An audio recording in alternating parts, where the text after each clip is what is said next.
Good day, everyone. I will be discussing about the naturalistic tradition. Together with my group, I'm with Dirk Pinote, Grace and C, Kayundato Antoinette, Cavanas John Joseph, and by the way, my name is Chelsea Valdero. So first, general introduction. In metaphysics, certain foundational themes acceptable to all the facts of philosophic activity were discussed in metaphysics. These topics revolve around the fundamental question of what it means to be or exist.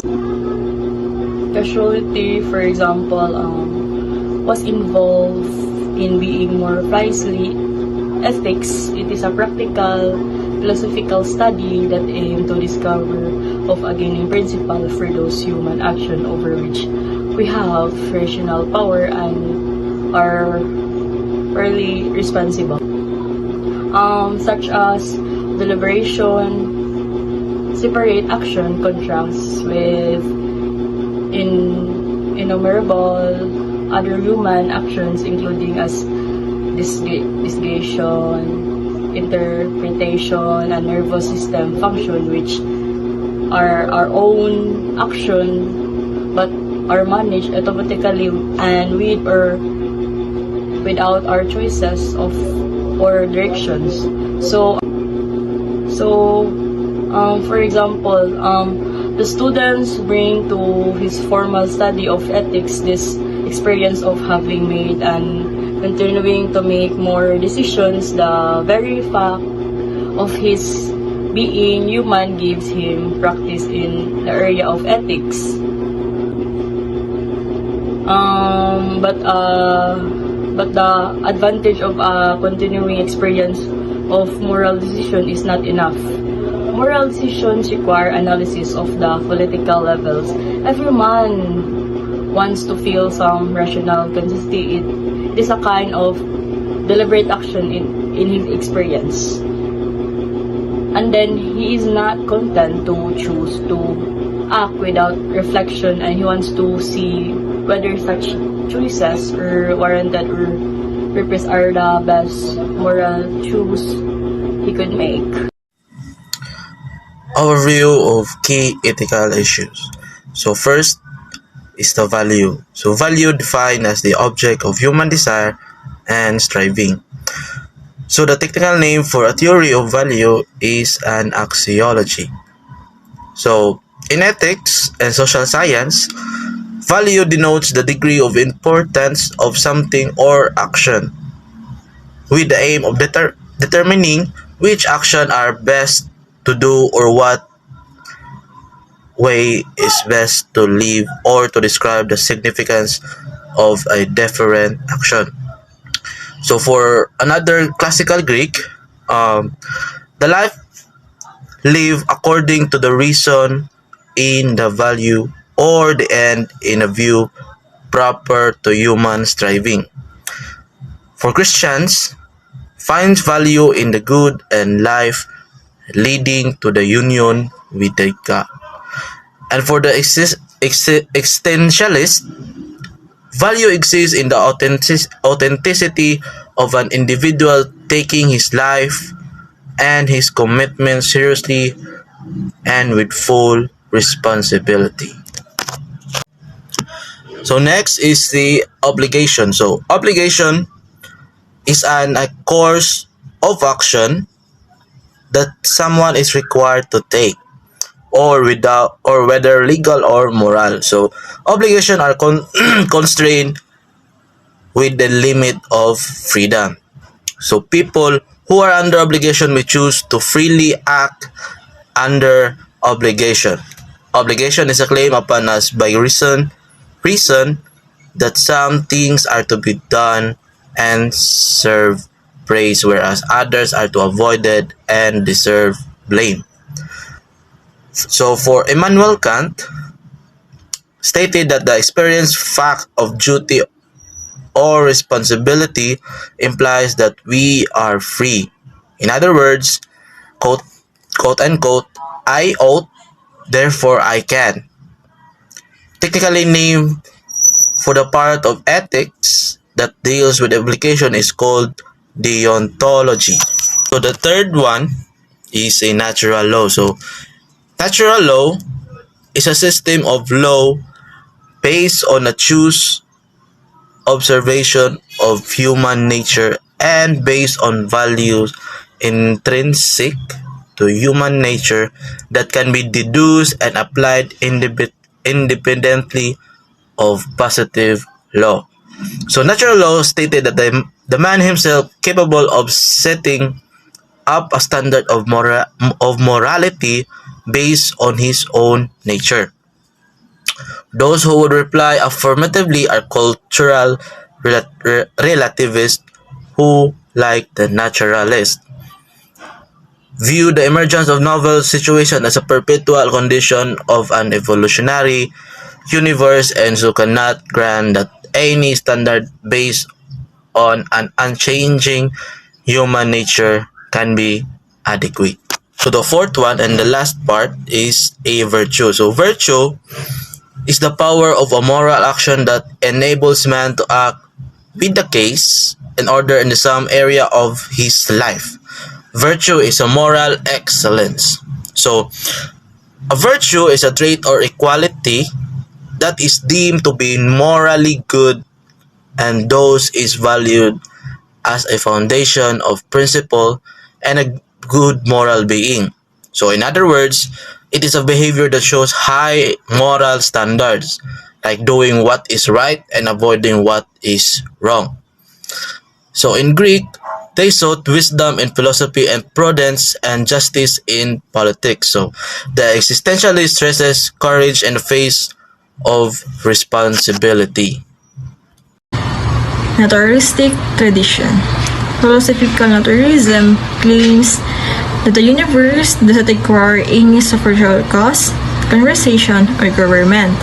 So further, naturalism declares that the world itself exists and capable of its own direction. So na siya kagalingong way. So some version of naturalism insists that it's not sure a purposiveness working in the world. Then naturalistic ethics. Naturalistic ethics is a moral theory that considers ethics to be essentially an empirical science of human conduct, value, and application.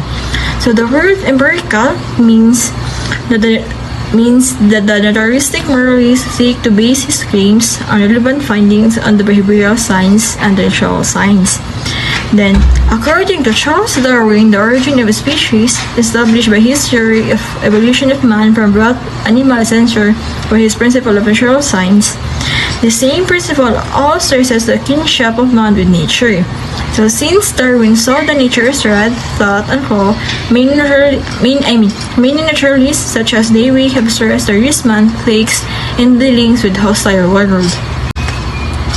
Then Hegel held that man and the universe are constantly evolving and that it's impossible to know what is stable for one age and what is new for another. So the naturalists considered any Hegelian attempt to find out all the secret of the world once and for an impossible invader. So the naturalist is in sense an irresponsible relativist. So he thinks that the world is changing so fast that is not possible and no continuity available. So in this tradition, the acquisition of stability and equilibrium is a price of reason informed by scientific method. Then the naturalist will insist on the function of reason as instrument for successful encounter with the world of seek and uncertainty. So to make the story short about naturalistic tradition is that a naturalism is a theory that relates scientific method to philosophy by affirming that all beings and events in the universe are natural. Then consequently, all knowledge of the universe falls within the field of scientific investigation.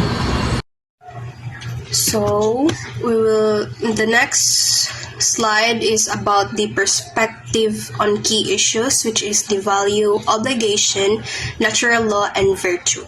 So, in this topic, we will tackle about the perspective key issues of naturalistic tradition, and we will focus on Dewey's view on values, obligation, natural law, and lastly, the virtue.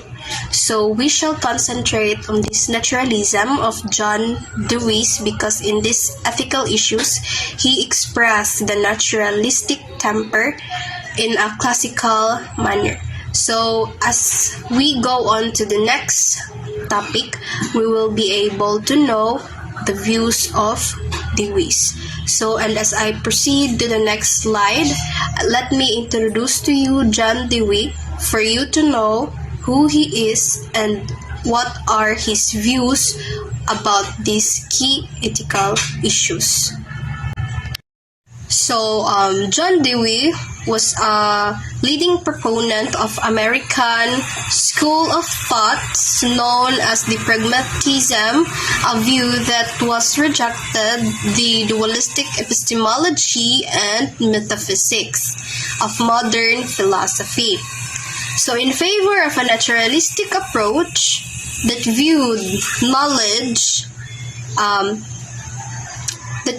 knowledge as arising an active adaptation of the human organism to its environment. So on this view of Dewey, inquiry should not be understood as consisting of a mind passively observing the world and drawing from these ideas that if true corresponds to reality, but rather as process which initiates with a check or obstacles to successful human action, proceeds to active manipulation of the environment to test hypotheses and issues in a readaptation of organisms to environment that allows once again for human action to proceed. So John Dewey was born on October 20, 1859. Third of the four sons born to Archibald's Prague Dewey and Lucian Artemisia Rich of Burlington, Vermont. So in the next slide, we will tackle about the first key ethical issues, the view of Dewey's on value. So, value. Dewey insisted that value proceeds from the reflected analysis of the novelty presented to each generation. So, according to Dewey, man seeks to transact with nature by intelligence. He increases his own value as well as that of nature by the quality of the solution he brings in answer to the felt needs in life. So, the supreme values is attained when he intellectually meditation of the challenge offered by the world in successful, the good man mediates the conflict between past knowledge and present novelty. So, above all, he does not flee the problems of the world by looking to another, more perfect world, for the answers must be found in this world. So, that was according to Dewey. So, the kind of knowledge that will derive the needed answer is known as the scientific method, which, since the time of Galileo, has transformed the world in which we live. And Dewey gives his analysis of value in the selection, reconstruction of moral conceptions, a chapter taken from his book, The Reconstruction of Philosophy in 1920. So for the next topic is you have the obligation. So in this selection, Dewey also speaks of obligation. His general principle is that each man is obligated to actions and responsibility in a strict proportion to the cultivation of his mind and the power of his reflective intelligence. So, this is an echo of the Platonic theme that knowledge is a virtue. And then, Dewey stresses heavily the need of every man to grow to ever greater moral maturity and sense of obligation. So he writes, the good man is the man who, no matter how morally unworthy he has been, is moving to become better. And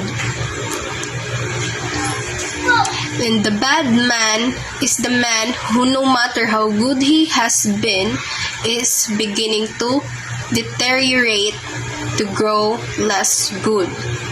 So, for Dewey, men are obligated to the ever-enduring process of perfecting, maturing, and refining their aim in living. So, that was the view of Dewey's on obligation. So, natural law. What is natural law?